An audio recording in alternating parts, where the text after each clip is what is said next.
Audiences across the nation identify with Susie's characters as they portray real-life issues that teens, families, and our leaders live with each and every day.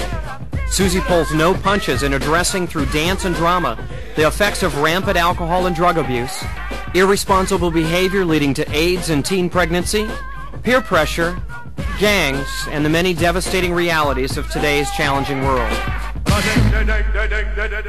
As Julio, Susie lets her audience know that life isn't always as it seems.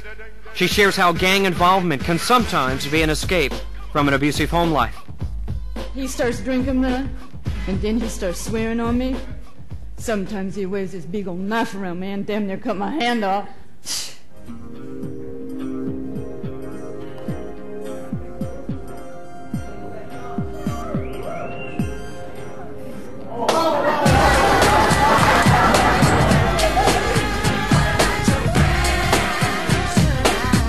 A middle-class teen may have a different lifestyle, but feels equally abandoned by an alcoholic father.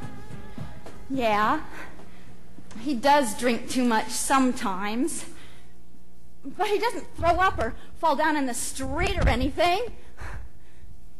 He does get real mean, though. But, sometimes he says he's sorry. A young adult woman seeks love in all the wrong places as she repeats the same abusive patterns that she learned from her parents. I finally have somebody to love. And I'm going to make him so happy. Well, there's just one thing. I gave him some money to go buy clothes for a job interview. And, he came back with some CDs. Well, he said they were a gift for me for when we move in together. Hey, he'll have a job by then. And quit drinking, too. He promised. That's what he told me. You just keep your mouth shut. You adults don't know anything about it. Just stay out of my business, all right? Look like your dear old pappy about to blow your wig. Oh, I'm gonna blow my wig, Pappy. What's the use of getting sober when you're gonna get drunk again? I am home! A distraught wife suffers through chaos, rejection, and the betrayal of her abusive husband. The baby, she was asleep in her crib. Shh, good girl, shh, good baby. So I left, and I went down to the bar to get him. He's usually nice to me in front of his friends. God,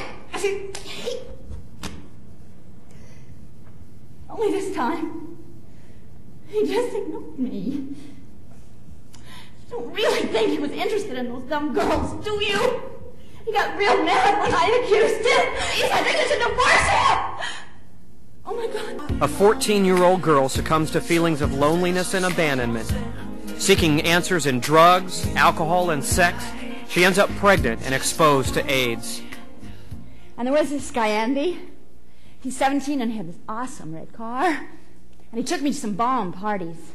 I mean, we'd smoke some bud, maybe down some 40s, do some speed. And, there's always a room at these parties where couples would go and take turns. Like Andy wanted to. I mean, he is really fine. Besides, I was always so wasted by then, I guess I don't really remember what happened. Because now you tell me I've got HIV? No way. No. I mean, I thought Andy loved me. I thought all those guys loved me.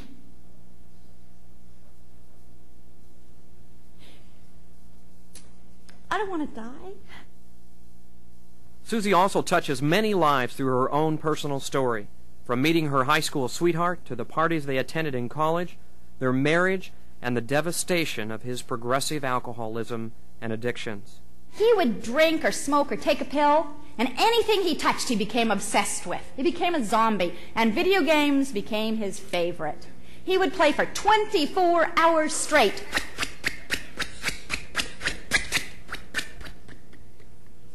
And one night she went up to him and she said, please just stop for a minute. Just talk to me. I mean, you're breaking all your promises. You said you'd take me out this weekend. You used to be my best friend. Just look at me.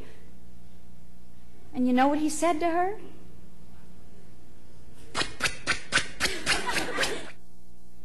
And I remembered, back when I was in high school, just entering college, and my husband, who was then my boyfriend, came to the back door of my mother's house with the very first joint I'd ever seen.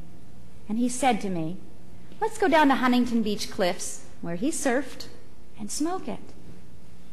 And I had the same two voices then. One that said, I want him to love me. What's the big deal? And the other that said, I have a personal policy. I don't do drugs. But I gave in, thinking it's just a little joint. And that little joint, 18 years later, killed him. Don't bend your personal policies on the small stuff. You pay big consequences later. Then Susie shares how she overcame adversity, reclaiming her self-esteem and her commitment to a healthy lifestyle. But I have had the opportunity, and I've had the necessity, to learn how to convert those painful, hurting, and angry feelings into understanding and compassion and the courage to share with you. Denial is just not seeing reality. It doesn't make us bad, but it sure can hurt us. I didn't know I was living with alcoholism and addiction. And we don't know who among us is carrying that genetic possibility. It could be you, or you, or you. It could be any of us. So the key is that if we hang with a group of friends who drink or do drugs, or if they commit crimes or violence, or let's say they're just more sexually irresponsible, sleeping around, unprotected sex, if we hang with people like that, guess what? We will become like them too. And I found that to be true. Because when we hung around with people who drank and used drugs, it made it look normal. Get a mentor. Get a mentor. I'm talking about a person, a group, a fellowship, a faith, whatever it is. Always reach out for somebody to help. Susie wraps up her captivating keynote or assembly program with a message about positive change in the life of Julio. Hey, I think I'm supposed to tell you, like how I got into the support group, Like even when my old man, he says, I'm drinking because, you're so stupid, you're such a screw-up, man. I learned that just because an alcoholic says it, man, doesn't make it so. Whew. Get out there and have myself some fun, like have myself a hobby, I heard that's good stuff. It's okay to play basketball and soccer, and like my street dance, man, I like this stuff.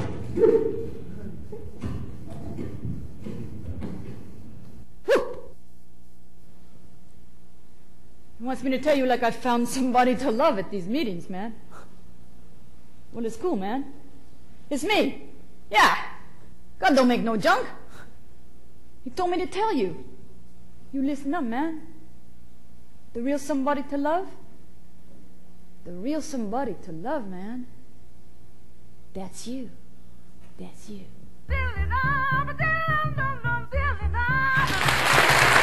Audiences remarked Susie was startlingly sincere, a rare talent, inspirational, but most important of all, they say that she gives them hope.